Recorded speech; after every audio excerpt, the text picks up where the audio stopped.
their three players up front, isn't it? Yeah, their guys up front are playing good.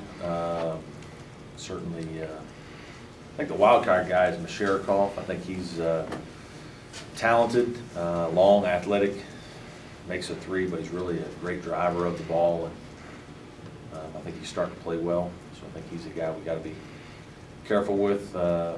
Obviously, Mackay and Harrison are leading scorers, and Mackay's a very good player, both in and out.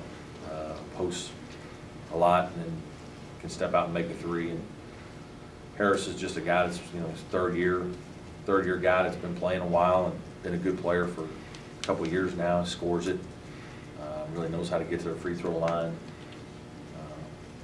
They got a good group. Obviously, they're big guys inside. Walker's a kid I've known for a long time. I recruited him a little bit as a sophomore way back when he was. I was at UNC Wilmington. Maybe he was a freshman. I can't even remember now. But big, long kid, a tremendous shot blocker, great defensive player, tremendous defensive presence. And DeRosa's the backup is a guy who can make threes. Scored a little bit around the basket, so they got good, 2 7-footers. How much did this week off help you guys just to sort of, take a deep breath for this stretch run? Well, we'll see. I hope it was good. I know our guys needed some time. We were tired, really tired after Georgia Tech, and we took Sunday and Monday off and gave them 2 days to just kind of relax and try to get a little bit healthy and get our minds right. I thought that was good for us. We had good individuals on Tuesday where we brought guys in groups of 1 or 2 and just got a bunch of shooting and skill work in to make some guys a little bit better. And then we've had 3 good days of practice, Wednesday, Thursday, Friday. So, we're certainly prepared and prepped.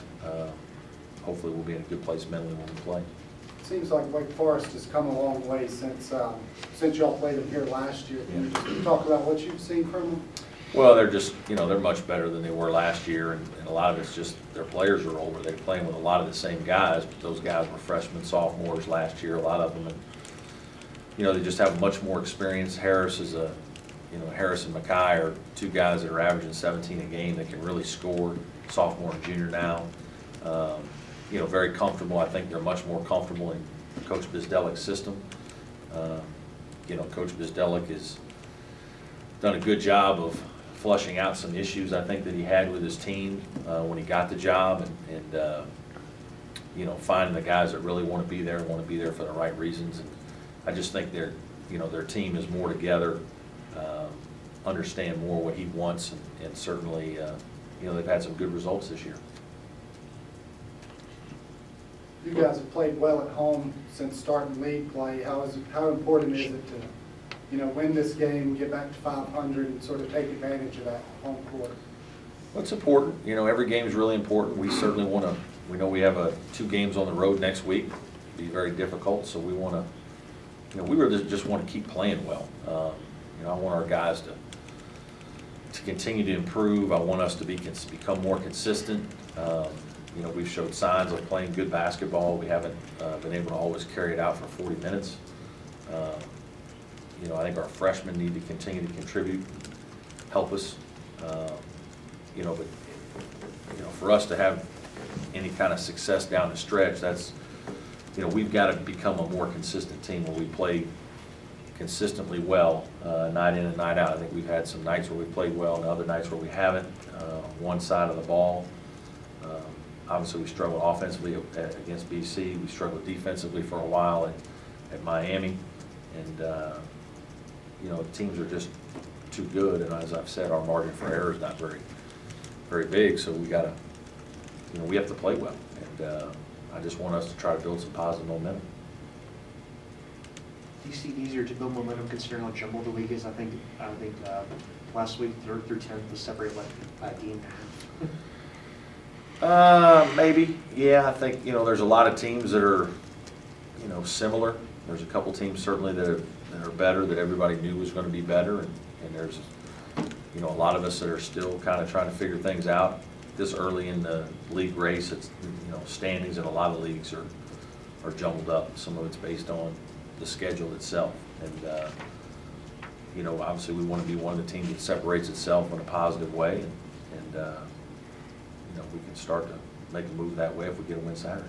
Is that the message that you that you preach to your guys at this point in the season? or I'm do you not have- a, I'm not a have to- huge guy on like, this win gets you into fourth place, that win, gets you into fifth place or first place or second. I mean, I just think you prepare every week to do the best you can and analyze your performance and concentrate on the process, and then the process will lead to wins if you're doing things the right way.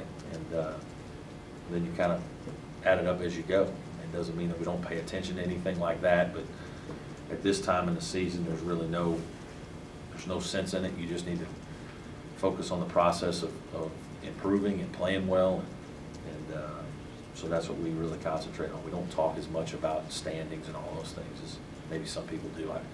I don't think as many coaches talk about that stuff, weekly, like media and fans and everything like that. I just think coaches and players try to focus on process. Is the focus on that process more just playing your best basketball at that right time of the year? Yeah, just trying to be consistently good, be your best every day, which is hard. But if you're your best every day, that's going to lead to improvement. And it's when you're not your best. It's when you're your best one day, you're average the next day, you're good, all those, then, your inconsistency, it's hard to improve, it's hard to be good. And, I want our approach to be good, I want our play to improve, I want us to have a little flow to our game, I want us to have some confidence that comes from it. And I think we've had, it's been a roller coaster this year with that. It's, it started in the preseason, or non-conference, I guess, and we've got guys changing roles, and, it's been documented, we got to find a primary guy, a go-to guy, a scorer, consistency, guys' roles have changed, and it's been a little hard for our team, and it's not unlike some other teams, and we're just trying to get it as quickly as we can into a situation where we feel like we're playing well and we're all understanding what we're supposed to be doing and doing it. And Bobo's listed as a probable starter again? Is that? I don't know. I mean, I'm still 50-50 with he and Book. I thought, I think Devin really had a good game against Georgia Tech. I mean, he was probably responsible for 4 of 3 for sure, maybe 4 of Andre's made 3-pointers with screening. And, and both guys have gotten a lot of reps. And, I just haven't decided yet which way I'm going to go 100%. They'll both played quite a bit. What's the biggest thing you want to see from Devin? Just consistency, and it's, some nights he's going to score more than others, but just consistent effort, consistent performance, following the plan. There's games like Georgia Tech, I don't even know how many points he had, but I don't think he had a lot, but he played really well, especially on the offensive end. All the screens that he set for Andre, he recognized situations to get his teammate open and get him shots, and he did a phenomenal job of that, and that's one of the things he can do in some ways, because he's able to move around a little more than Bo to be a better screener. And but I just want him to be as consistently good as he can be.